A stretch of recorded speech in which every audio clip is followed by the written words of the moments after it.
Okay, so yeah, my thesis is called "What Impact Does a Bespoke Training Package Have on the Understanding EPs Have of Body Dysmorphic Disorder and Their Ability to Identify and Support It."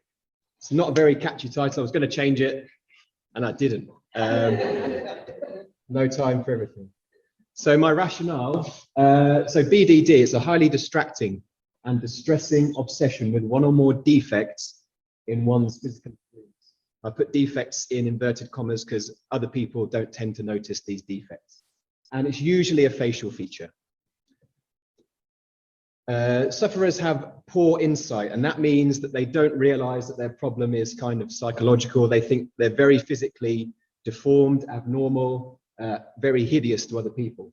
And that can lead to a sense of hopelessness, and suicide is unfortunately not uncommon, just to emphasize how serious it can be. However, when treated with CBT, I don't think I have to explain what CBT is, outcomes are strong across studies. So with help, people can really get over this. It tends to onset during adolescence, when that lack of insight is often much more severe, and that makes it very unlikely that young sufferers will disclose their symptoms to professionals, and perhaps subsequently professional awareness and understanding of BDD is low. And my year one project examined EP awareness of BDD and found it to be basically non-existent. And therefore, it's very important that professionals such as EPs are made aware of BDD so that better early identification and support can occur. And so that led me to, for this, my thesis project, to design and evaluate a training package. So my research questions, how well do EPs receive the training package? Which aspects do they find the most effective? What are EP attitudes towards BDD in relation to their practice? Does their knowledge of and ability to identify and support BDD increase after the training? And are these changes maintained after 6 months? And also, how do participants anticipate applying those changes within their practice? And then again, after 6 months, what did they apply in their practice? What actually did they do after the training? Okay, so methodology. The training package was designed in collaboration with the BDD Foundation, OCD Action, their two charities, and the National and Specialist BDD Service at the Maudsley Hospital. And they're a group of clinical psychologists that work exclusively with BDD, young people with BDD. And so the training package covered the symptoms, diagnostic criteria, causes, genetic and environmental, key statistics, things like prevalence rate, age of onset, comorbidities, common misconceptions, behavioral signs, and treatment options. That's all right, I'll look at the, Ed's disconnected the screen. So it was a mixed methods design. So I used questionnaires to quantitatively measure knowledge, ability to identify and support BDD using numerical scales, self-reported. And I also included a BDD quiz to more objectively measure knowledge of BDD within the questionnaires. And then there are also interviews to qualitatively explore how EPs will implement the training within their practice. And both of those measures, interviews and questionnaires, measured EP attitudes towards BDD and their opinion of the training package. And then the six-month follow-up questionnaire measured those dependent variables at the top there again, and then examined what did EPs actually do in real terms since the training. So roughly 250 EPs received the training over 15 online sessions, 160 completed questionnaires before and after, and then 15 were interviewed, and 68 completed that follow-up questionnaire 6 months later. On to the results. So the training was well received. So those ratings are out of 5. So it was well received in terms of the breadth of topics, mix of activities, my delivery, and overall satisfaction. Particularly well received were lived experiences of BDD. So there was an animated video that had been created by the BDD Foundation, narrated by a young person with BDD. And I have a personal experience with it when I was a teenager, and people really responded well to those lived experiences, and it sort of made people, made it come to life for people, I think. Interactive elements were often cited. There was a true or false poll, a question and answer session, and time for discussion. They were very well received. And people appreciated the sort of introductory nature, which was quite important because it was kind of anticipated that they wouldn't know basically anything about it. So yeah, EP attitudes towards BDD. This was important because if they didn't feel it was relevant to their practice, then their opinion of the training wouldn't really count for much. And questionnaire respondents were confident that they would make use of the information, and interviewees were almost unanimous in saying that BDD was important and relevant to their practice. And there's a few quotes there. And that was considered a change in attitude, mainly because they hadn't really considered BDD before. But also EPs mentioned there's sort of a realization that they might be the first professionals that young people talk to about their BDD or their image concern.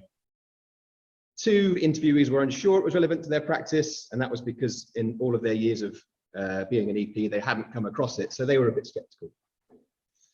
In terms of the knowledge of BDD, so these scores are means out of 10. So pre-training 2.7 up to 7 post-training, and then down to 5.8 at the follow-up. So those are just self-reported assessments of their knowledge of BDD that questionnaire respondents gave.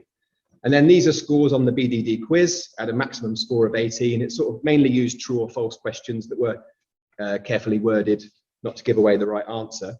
And so before the training, the correct percentage correct answers was 57%, up to 84 post-training, and then down to 74 at the follow-up. In terms of self-reported ability to identify and support BDD, you can see that the scores are fairly similar to knowledge. So I won't read all those out. And all of those increases were statistically significant when analysed with t-tests and Wilcoxon signed ranked tests. The scores had, fallen a little bit at the follow-up, but they did remain significant compared to the pre-training scores. But of course, self-reported measures, they don't necessarily translate into actual real-term changes on practice. So that's where the interviews came in. So one of the most common next steps that EPs expected to take was to go away and do some more learning about BDD themselves, which was important. The training was quite introductory, so that was good that they felt this kind of sparked an interest. They wanted to learn more. It had caused a lot of reflections on past and current casework. A lot of EPs felt, oh, I think that reminds me of a case that I had before, or a case they were working on now, and realizing, I think that young person, maybe they would thought about autism because of obsessive behaviors, and then realizing those obsessive behaviors were about their appearance, and then sort of rethinking. And it was very common that EPs expected to pass the information on, either in training or just informal discussions with schools and colleagues. Next steps in terms of identifying. If an EP suspected BDD, they expected they would explore it with the young person sensitively. They would explore it with schools and parents, maybe asking questions about how things looked at home as well.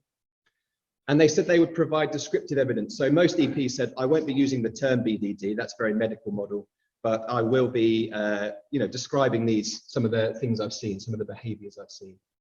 Next steps in supporting BDD, sort of more systemic approaches. EPs expected to advocate for young people, communicate their anxieties in the way that they would like them to be communicated.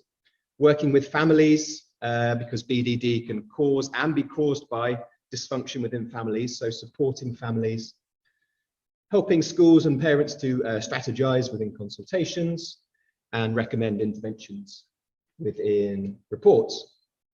Okay, and in terms of directly supporting BDD, EPs mentioned maybe using CBT or CB or cognitive behavioral approaches more likely, and that is the most evidence-based intervention for BDD. And then a few other things, I'm just going to skip over those because I've had my 2-minute warning. Some other things they said they would do, they haven't been researched, but no reason they wouldn't be helpful for a young person with BDD. Now at the 6-month follow-up, 65% had followed up with further actions. Most commonly, they'd learned some more about BDD, but 3 people had provided training already to schools, which was really encouraging. And they'd shared information with their team a lot of the time.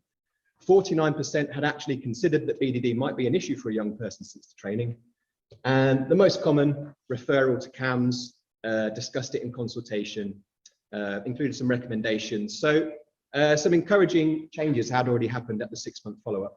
No mention of direct approaches at the follow-up, but maybe it was too soon. But there were some other factors that maybe would inhibit EPs directly intervening things like, you know, traded services and their workload and things like that. I don't really have time to go into. And then conclusions, which is basically everything I've just said in short form. Okay.